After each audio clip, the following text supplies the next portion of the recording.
La vida de Dios, ese es el tema que quiero compartir. Y vamos a abrir en Primera de Juan, capítulo 5, versículo 17. Primera de Juan 5, 17. Antes de comenzar, hemos tenido unos viernes bien padrísimos. Este viernes estuvo bien lleno de la presencia de Dios. Ahora escúcheme por favor, quiero invitarles para el viernes que viene. El viernes que viene, el viernes antier, al estar orando aquí, el Señor puso en mi corazón que va a traer una unción de gozo muy especial para el viernes que viene. Entonces el viernes que viene va a ser una reunión súper especial, no te la puedes perder, porque el Señor va a ungirnos con óleo de gozo. Va a ser una cosa como usted no tiene idea, entonces no se la puede perder. Dile a alguien que está aquí, dile, no puedes faltar el próximo viernes a las 6 de la tarde. Esto va a estar explosivo. Vamos al mensaje. Primera de Juan, capítulo 5, versículo 12. Primera de Juan, capítulo 5, versículo 12.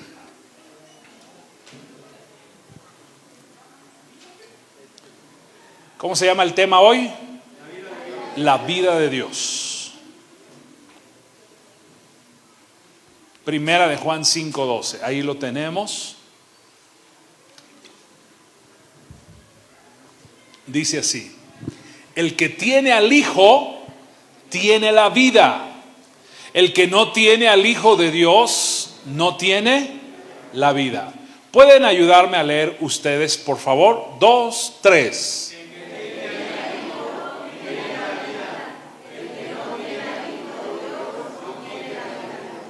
Wow. Cuando el pasaje dice o se refiere a la vida, no se está refiriendo a la vida que todo ser humano tiene. Porque hay mucha gente que no tiene a Jesús y tienen vida. Respiran, comen, hablan, trabajan, duermen, se levantan, van, vienen, tienen vida. Pero cuando este pasaje está hablando de la vida, se refiere a la vida de Dios. El que tiene al Hijo de Dios tiene la vida de Dios. Eso es lo que quiere decir este pasaje. Y el que no tiene al Hijo de Dios reinando en su corazón, tiene vida, pero no tiene la vida de Dios. Vive, respira, come, habla, trabaja, tiene familia, responsabilidades, pero no tiene la vida de Dios. Ahora, hay una diferencia entre tener la vida de Dios, escuche bien esto, entre tener la vida de Dios y que la vida de Dios esté fluyendo en nosotros. Hay una enorme diferencia. Porque si yo pregunto aquí, ¿cuántos tienen a Jesús como Rey y Señor de su vida? Levante su mano. Ok, ¿qué tienes? La vida de Dios. ¿Estamos de acuerdo? Tienes la vida de Dios, pero no en todos está fluyendo la vida de Dios. Es muy diferente. Yo lo he dicho de otra forma. Una cosa es que tú sientas la presencia de Dios y otra cosa es que tú manifiestes la presencia de Dios. Son dos cosas muy diferentes. Si tú vienes y sientes la presencia de Dios, puedes sentir, no sé, les voy a decir lo que a veces a mí me pasa. Cuando yo siento a Dios, mi cuerpo no resiste y empiezo a llorar. Pero no es un lloro de tristeza, en verdad. Las lágrimas fluyen porque es un gozo. Mi cuerpo no lo resiste. Esa es una sensación que yo tengo. Otra cosa que me pasa mucho es cuando siento a Dios y estoy levantando mis manos, literal, la punta de mis dedos empieza a adormecerse y el adormecimiento empieza a bajar, a bajar, a bajar. Un día estaba en mi casa y estaba orando y levanté mis manos y empecé a sentir eso. Se me empezaron a adormecer la punta de los dedos y literal no podía bajar las manos. Estuve con las manos en alto como 45 minutos. Y al estar así, ese adormecimiento bajó hasta mi cintura, desde mi cabeza, la punta de mis dedos, hasta mi cintura. Sentía todo adormecido. A veces lo siento como fuego, literal, mi cabeza empieza a arder y quema.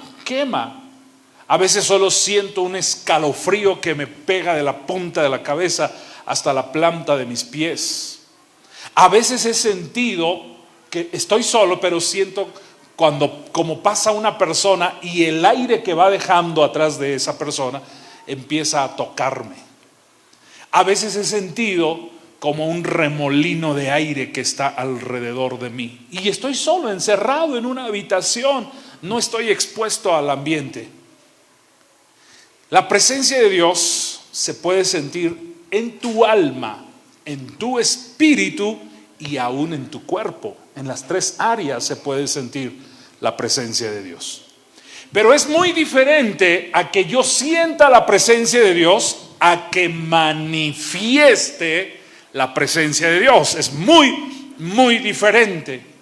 Cuando yo empiezo a manifestar la presencia de Dios, cosas empiezan a suceder a mi alrededor.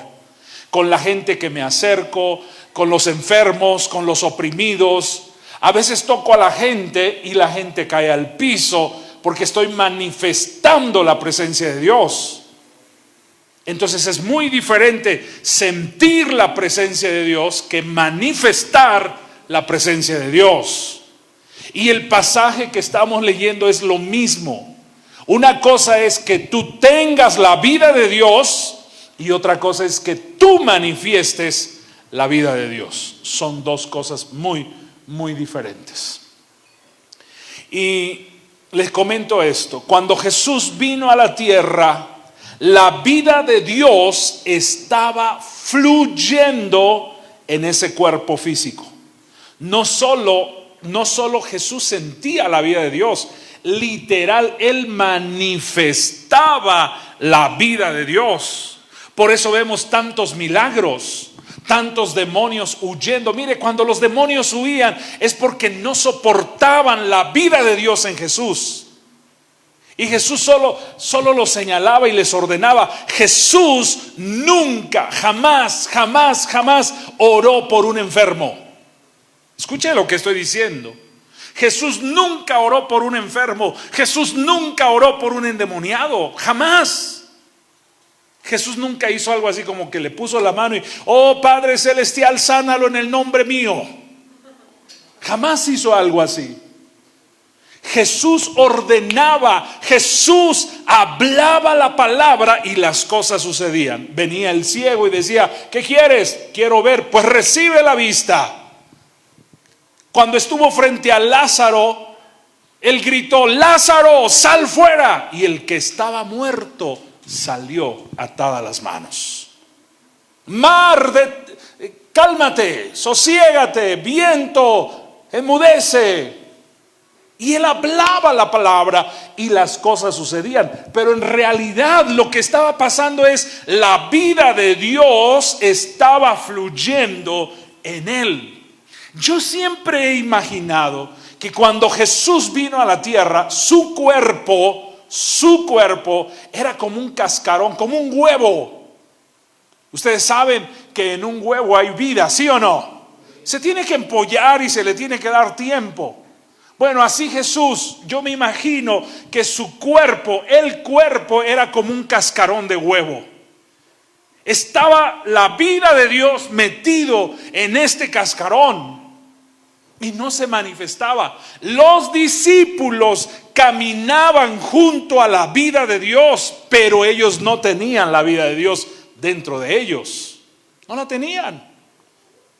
Hubo un momento en la vida de Jesús aquí en la tierra que esa vida no podía contenerse más y salió a flote por un momento y después se volvió a meter.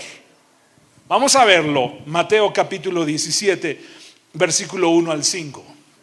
Este es un momento donde a mí me deja ver que la vida salió a flote por un momento. Mateo 17, del 1 al 5. Dice ahí: 6 días después, Jesús tomó a Pedro, a Jacobo y a Juan su hermano y los llevó aparte a un monte alto y se transfiguró. Diga esa palabra, se transfiguró. ¿Qué hizo Jesús? Delante de ellos. Transfigurar, es trasladar, cambios, ¿verdad? Transformar. Se transfiguró delante de ellos, dice, y resplandeció su rostro. ¡Wow! ¿Cómo qué? Como el sol. ¿Se imagina tener un resplandor de luz del tamaño de luz o de la intensidad de luz que despide el sol aquí en la tierra?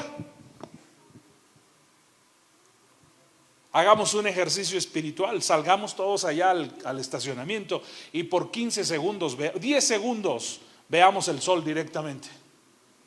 Nos vamos a dañar, no podemos, no lo soportamos. Ahora imagínense la intensidad del sol en esa montaña. Dios es más resplandeciente que los soles. Su gloria resplandece más que todos los soles del universo juntos. Y dice, su rostro resplandeció como el sol. El evangelista o el evangelio de Lucas dice que sus vestiduras eran tan blancas, que ningún lavador excelente en el mundo puede igualar tanta blancura. Ni hace, ¿verdad? Dice, y se transfiguró delante de ellos y resplandeció su rostro como el sol y sus vestidos se hicieron blancos como la luz. Qué glorioso es Jesús, ¿cierto o no? Jesús es maravilloso. Dice, y he aquí les aparecieron Moisés y Elías hablando con él. Siguiente, entonces Pedro dijo a Jesús, Señor, es bien padre para nosotros que estemos aquí. Es más, si quieres, hagamos 3 chocitas de ramas. Una para ti, otra para Moisés y otra para Elías. Aunque para nosotros no, solo queremos estar aquí contemplando tanta hermosura. Mientras él aún hablaba, una nube de luz los cubrió. Nube de luz, nube de luz. No dice que una nube como las que conocemos. Yo nunca he visto una nube de luz. He visto nubes que atrás de la nube está la puesta del sol y resplandece bonito, pero no es una nube de luz. Y una nube de luz los cubrió. Y he aquí una voz desde la nube que decía, este es mi hijo amado, a él oíd. ¿Qué pasó con Jesús en este momento? Yo lo que creo es que la vida por un momento salió a flote. Me imagino como una olla express que se le está metiendo presión y la presión no tiene salida. Si no le dan salida va a explotar. Así me imagino a Jesús que sube al monte y por un momento destapa la olla express, la vida de Dios se manifiesta y después vuelve a tapar la olla y ¡pum!, se metió otra vez. Wow. Y definitivamente cuando Jesús fue a la cruz, en ese momento liberó la vida de Dios en la tierra. Jesús tenía la vida de Dios en la tierra, pero cuando él caminaba con los discípulos, ellos no tenían la vida. Pero cuando Jesús fue a la cruz, en ese momento libera la vida. El cascarón se rompió y la vida de Dios se manifestó. Mateo capítulo 27, versículos 50 al 53. Mateo 27 del 50 al 53. Vamos a ver qué cosas sucedieron cuando esta vida se liberó.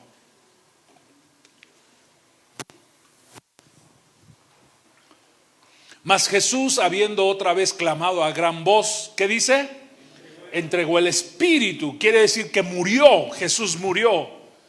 Y he aquí el velo del templo se rasgó. El velo del templo se rasgó. Quiero decirles esto. El templo del templo en ese momento a donde estaba Jesús siendo crucificado, aproximadamente había 3 kilómetros. Más o menos desde aquí de la plaza central a la bandera, son 3 kilómetros. Y Jesús está en la cruz, y cuando Él expira, cuando Él muere, el cascarón se rompe, la vida sale, y esa vida corre hasta el templo y rasga el velo. Esto es lo que hace la vida de Dios. Diga fuerte conmigo: rasgó el velo. Ahora, si usted no tiene noción de lo que eso significa, yo se lo voy a tratar de decir. Dice: y he aquí, el velo del templo se rasgó en dos. ¿Y cómo dice que se rasgó? De arriba a abajo. Eso es profético, hermanos. La vida de Dios se liberó cuando Jesús murió. Y cuando dice que el velo del templo se rasgó, ese velo impedía que la gente pudiera entrar a la presencia de Dios. Solo entraba el sumo sacerdote una vez al año, y era una cortina muy gruesa, muy gruesa. Es más, era tan gruesa que ni parecía cortina. Era tela tras tela, tras tela, tras tela, tras tela. Dicen los eruditos que aproximadamente tenía 10 pulgadas de grueso. Estamos hablando de más de 20 centímetros. No había una puerta en este velo. El sacerdote, para poder entrar, se tenía que tirar al piso. Habla de humillación. Y era la única forma de entrar a la presencia de Dios. Y cuando dice que Jesús está en la cruz y el velo se rasga, y empieza diciendo: de arriba hacia abajo. Diga conmigo: de arriba hacia abajo. Quiere decir Dios abriendo el espacio para el hombre siempre. Dios arriba, el hombre abajo. Dios buscando siempre al hombre. Dios abriendo el velo para que el hombre pueda acercarse a Dios. ¿Qué hace la vida de Dios en ti, en mí? ¿Qué hace? Nos empuja a buscar a Dios. ¿Qué más? Versículo 52. Y se abrieron los sepulcros, y muchos cuerpos de santos que habían dormido se levantaron. Número 2, la vida de Dios destruye la muerte. No solo Jesús resucitó el día que lo hizo. El día que Él murió, la vida salió, y muchos muertos que ya tenía días que los habían enterrado, muchos muertos. Ahora, no se imagine que ellos enterraban a los muertos como lo hacemos hoy en la tierra. No, ellos metían a los muertos en cuevas, en las montañas. Esos eran sus cementerios, esos eran sus panteones. Y las cuevas eran tapadas por una piedra redonda que la habían cincelado y le habían dado la forma de redondo. Y esa piedra pesaba aproximadamente 1 tonelada. Había piedras que hasta 1,5 toneladas. Y dice que cuando Jesús murió, yo digo, el cascarón se rompió, la vida salió, y muchos muertos que tenían días, muchos días de muertos, resucitaron. Sus cuerpos ya estaban en estado putrefacto, pero la vida los regeneró. La vida los sanó. La vida los levantó. La vida de Dios destruye la muerte. Grita conmigo: la vida de Dios destruye la muerte. Alguien diga gloria a Dios esta tarde. Versículo siguiente, 53. Y saliendo de los sepulcros después de la resurrección de Él, o sea, se aguantaron hasta que Jesús resucitó. Hasta que Jesús resucitó estuvieron ahí en las tumbas. Y salieron después de los sepulcros, después de la resurrección de Jesús. Y vinieron a la santa ciudad y aparecieron a muchos. Imagínense que, no sé, algún fulano que ya tenía 20 días que lo habían enterrado. Jesús muere, se libera la vida, y este fulano de 20 días de muerto resucita. Y de repente sale del sepulcro y llega a su casa y toca la puerta. ¿Quién es? Soy yo. ¿Quién yo? Tu papá, tu mamá, tu hermano, tu hermana. ¿Se imagina? Y no fue un caso. Dice que muchos muertos de santos que habían muerto recientemente, con días de muertos. La vida de Dios es tan poderosa, pero tan poderosa, que para Él no hay muerte. Me gusta la canción que cantamos, la de la batalla. Dice, cuando yo solo veo cenizas, tú ves un jardín. Y cuando yo veo la cruz, tú ves resurrección. Dios ve más allá de lo que nosotros podemos ver. Dios es más grande que lo que tú y yo podemos imaginarnos. El viernes yo leía un pasaje aquí que dice que Jesús les dijo a los fariseos: ¿a poco crees que Dios no puede levantarle hijos a Abraham de estas piedras? De una piedra Jesús puede hacer gente. Dios puede crear gente. Si nos hizo a nosotros del polvo, no sé si de una piedra haga algo más hermoso. ¿Estamos aquí? La vida de Dios fluyendo. Y salieron de los sepulcros después de la resurrección de Él. Vinieron a la santa ciudad y aparecieron a muchos. Grita conmigo: la vida de Dios destruye la muerte. ¿Cuántos dicen amén?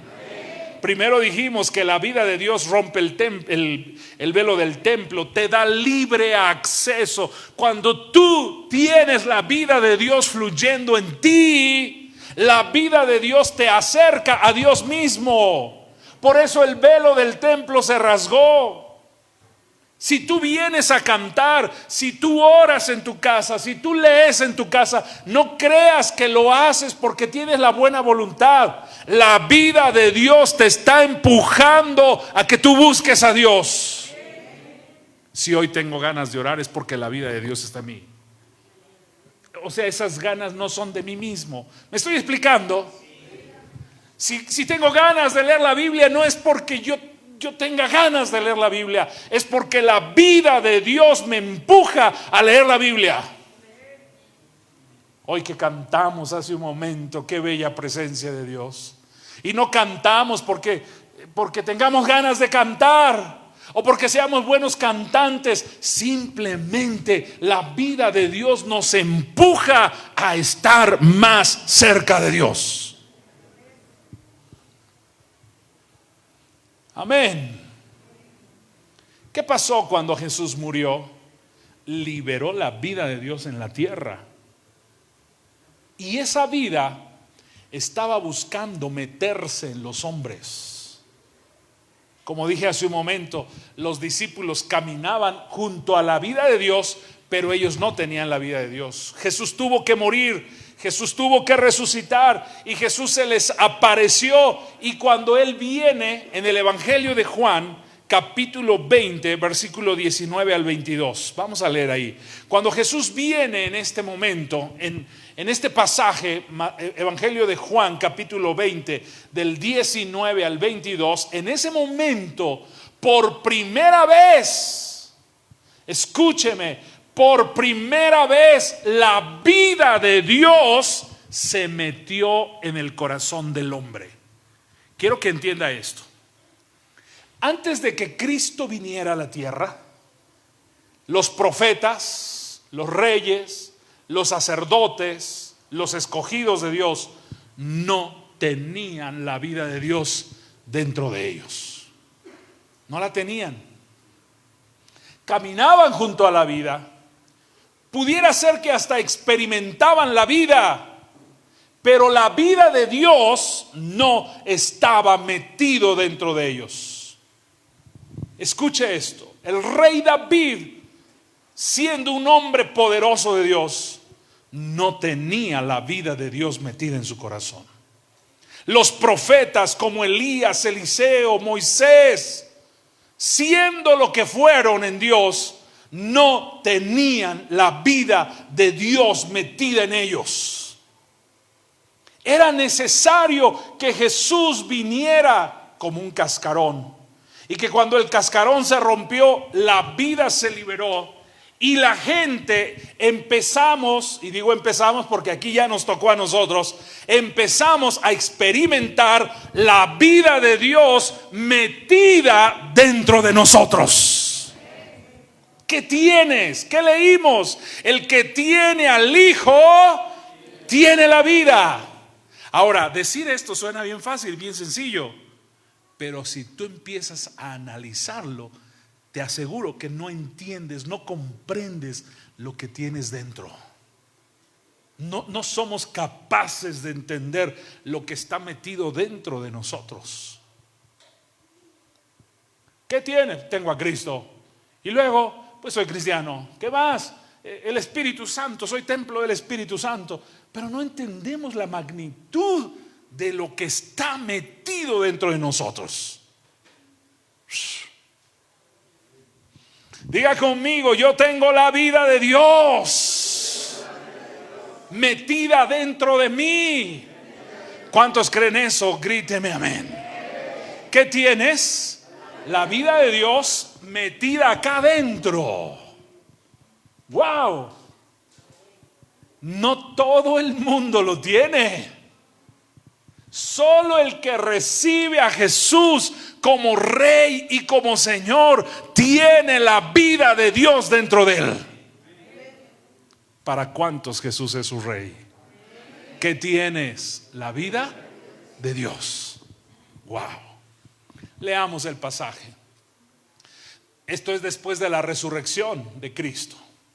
Cuando llegó la noche de aquel mismo día, el primer día de la semana, estando las puertas cerradas en el lugar donde los discípulos estaban reunidos por miedo de los judíos, vino Jesús y puesto en medio les dijo: paz a vosotros. Se les apareció en medio de la reunión y les dice: paz a vosotros. Y cuando les hubo dicho esto, les mostró las manos y el costado, y los discípulos se regocijaron viendo al Señor. Entonces Jesús les dijo otra vez: paz a vosotros. Como me envió el Padre, así también yo los envío. Como que parece una encomienda bien complicada. Pero ¿por qué da esta encomienda? Porque el versículo 22 nos da la capacidad de cumplir la encomienda. Y habiendo dicho esto, ¿qué dice? Sopló. O sea, imagínense el escenario, ¿no?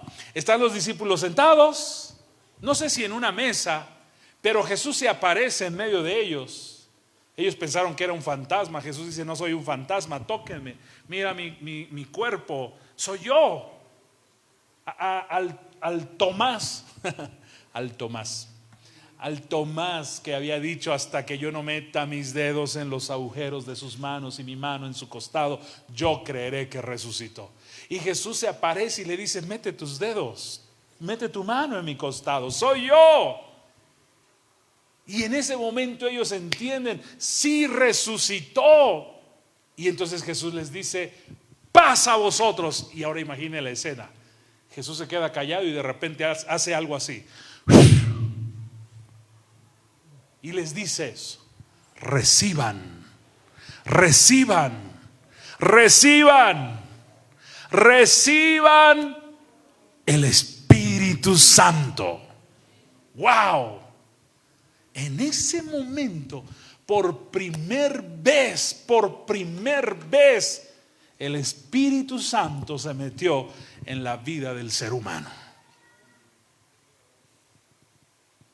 Y desde ese momento hasta ahorita, el Espíritu Santo está metido en nosotros. Qué impactante. El Espíritu Santo, Dios mismo, el Dios eterno, el que hizo los cielos, la tierra, el universo, el que ordenó y con su palabra fue todo creado, está metido dentro de nosotros. Eso es impactante, hermano. En verdad, eso es impactante. Voy a ir acabando.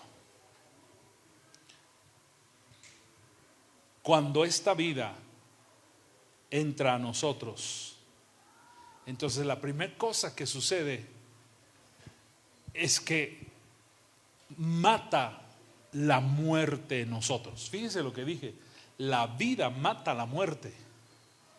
La vida mata la muerte.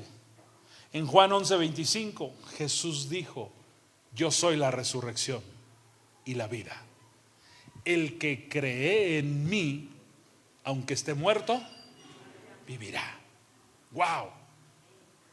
El que cree en mí, aunque esté muerto, vivirá.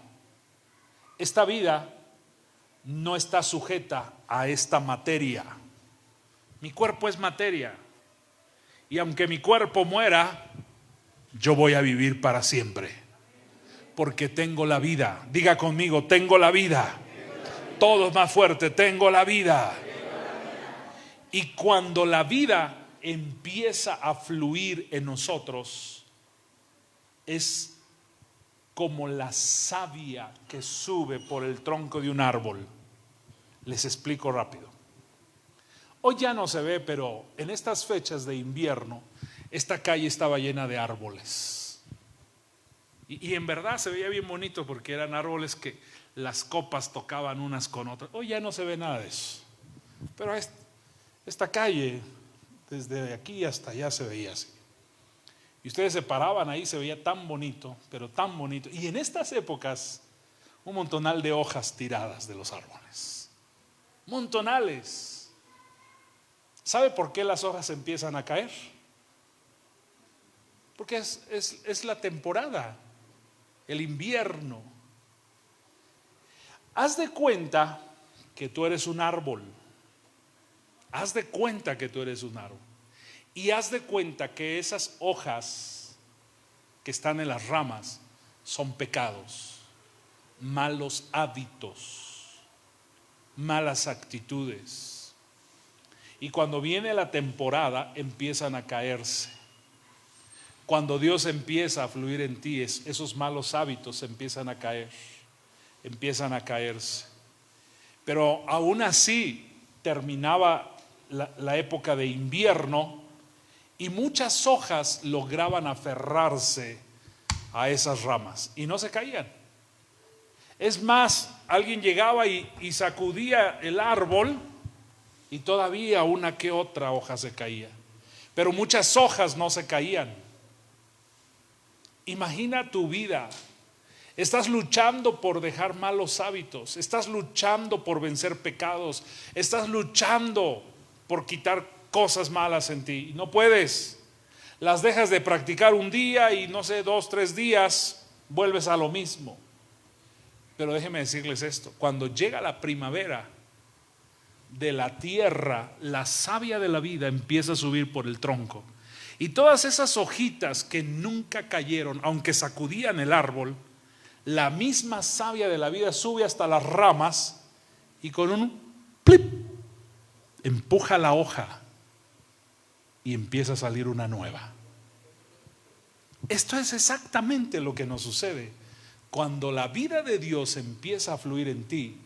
Las cosas que tú no podías dejar, malos hábitos, pecados, empiezan a caerse. Entonces, aquí viene el secreto. Muchos de ustedes están batallando por decir: ya no voy a hacer esto, ya no voy a hacer esto, ya no voy a hacer, ya no voy a mentir, ya no voy a mentir, ya no voy a mentir, ya no voy a mentir. Y cuando te das cuenta, vuelves a mentir. Prometes: Señor, yo te prometo solemnemente que ya no voy a mentir, y pácatelas, vuelves a mentir. Te sientes incómodo y más pecador y aumentas a la promesa: Señor, yo te había prometido que nunca iba a volver a mentir, pero ahora te prometo que por los siglos de los siglos y en la eternidad nunca volveré a mentir. Y vuelves a mentir y te vuelves a sentir mal. Y ahora le aumentas a la promesa: Señor, yo te prometo que ya no voy a volver a mentir, y así me caiga un rayo, no miento. Y vuelves a mentir. Y le añades otra vez a la promesa: te prometo que me caiga un rayo y te prometo que ahora sí voy a diezmar, pero no vuelvo a mentir. Y te voy a decir por qué le aumentas a la promesa: para apaciguar tu culpa. ¿Hola? Te voy a decir algo. Yo aprendí esto. Yo no voy a estar peleando con mi carne. Yo no voy a estar peleando con mis debilidades, con mis pecados. Yo no voy a estar peleando con eso. Yo aprendí esto. Cuando empiezo a dejar que la vida de Dios fluya en mí, simplemente se me quita el deseo de pecar. ¡Pum! Se botó la hojita.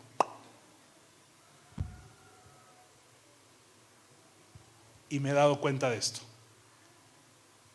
Venzo el pecado sin mi esfuerzo. No soy como el alcohólico que promete por 3 meses no volver a tomar y que ya está contando los segundos para acabar la promesa. 5, 4, 3, 2 y ya tiene ahí la chelota, ¿no? No.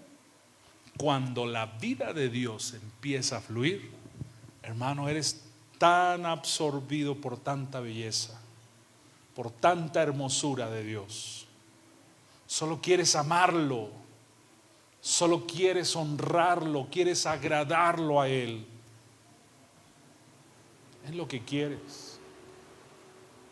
No te encuentres peleando con tus propias debilidades. Mejor sumérgete en la vida, fluye en la vida y que la vida de Dios desprenda eso de ti. ¿Me expliqué? ¿Qué tenemos? ¿Qué tienes? Pregúntele a 2 o 3, ¿qué tienes? ¿Qué tienes? ¿Qué tienes dentro de ti? ¿Qué tienes dentro de ti?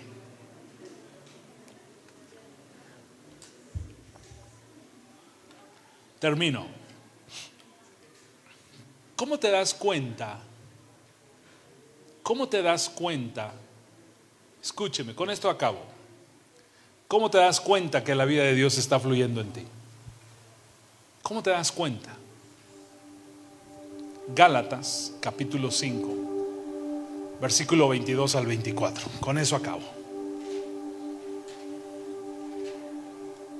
Gálatas 5, 22 al 24. ¿A cuántos el Señor nos ha hablado esta mañana?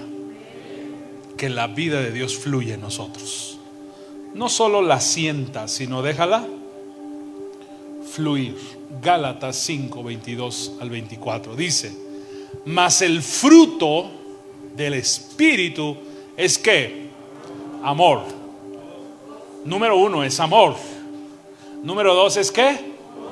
Gozo. Grita fuerte, gozo. O sea, bueno, déjenlo leamos y ahorita les digo. Gozo. Número 3, paz. Número 4, paciencia. Número 5, benignidad. Número 6, bondad. Número 7, fe. Número 8, versículo 23, mansedumbre. Número 8, mansedumbre. Y número 9, templanza. Dice: contra tales cosas no hay ley. Ahora, entiéndame esto. Si te regresas al 22, por favor, quiero que leas la primera parte conmigo. Diga conmigo fuerte la primera parte. 2, 3. Mas el fruto del Espíritu. Ahí. Todos juntos, otra vez. Mas el fruto del Espíritu. Y son 9 los que acabamos de ver. La pregunta es: ¿quién produce este fruto? El Espíritu Santo. Porque hemos confundido. Yo tengo que esmerarme en dejar fluir más amor. Tengo que esmerarme en producir gozo.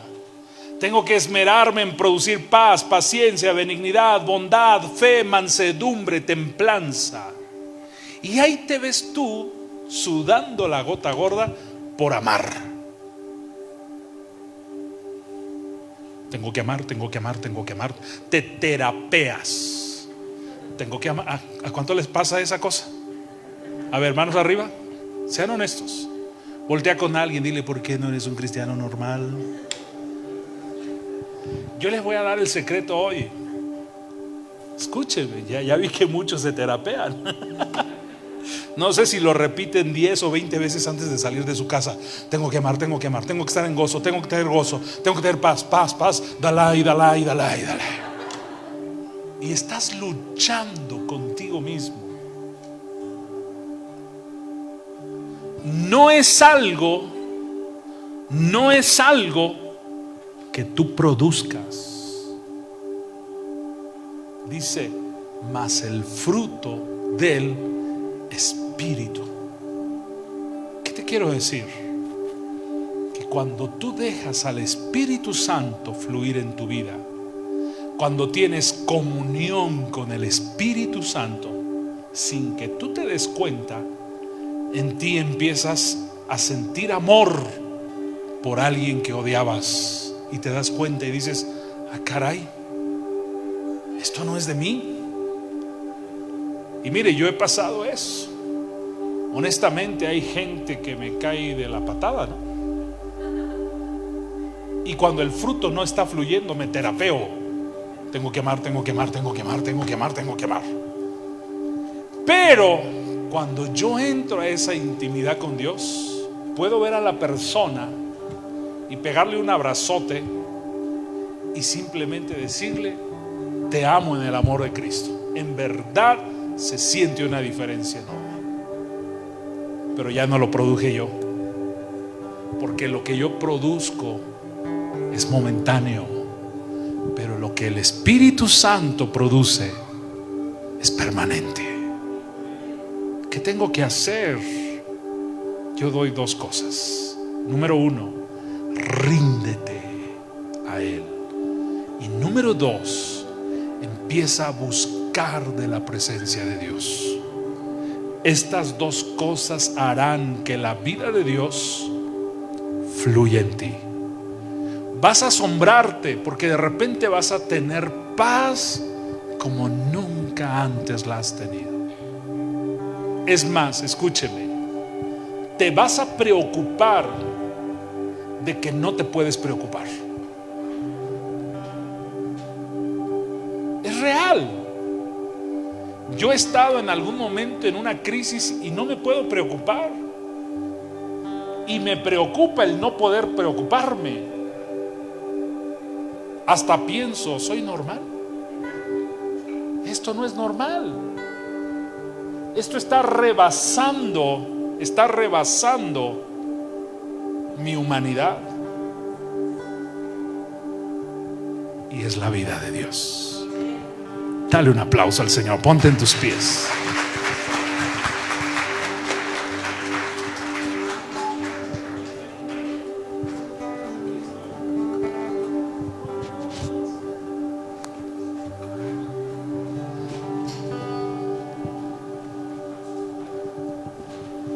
Como dije hace un momento, lo que a ti te toca es rendirte. Rendirte. ¿Sabes qué siento? Que tienes que creer lo que tienes adentro de ti. Cree que el Dios eterno, el Dios todopoderoso, está metido en tu corazón. Tienes que creer. Tienes un recurso ilimitable dentro de ti, un poder ilimitable dentro de ti. No lo hemos explotado. No lo hemos dejado fluir. Es como el cerebro. ¿Sabes cuánto ocupamos de nuestro cerebro? ¿Saben eso? ¿No han leído eso? ¿Cuánto ocupamos? Ella dice que el 3. ¿Cuánto, Ceci? El más inteligente o los más inteligentes, el 3%. ¿No? Y hablamos de un Salomón, de un Einstein, o el inventor. ¿Cómo se llamaba el inventor? Alba Edison, Albert Einstein. O sea, estos cuates ocuparon el 3% de su cerebro. ¿Y qué hay del otro 97%? Materia muerta. ¿Qué pasaría si ocupáramos el 100% de tu cerebro?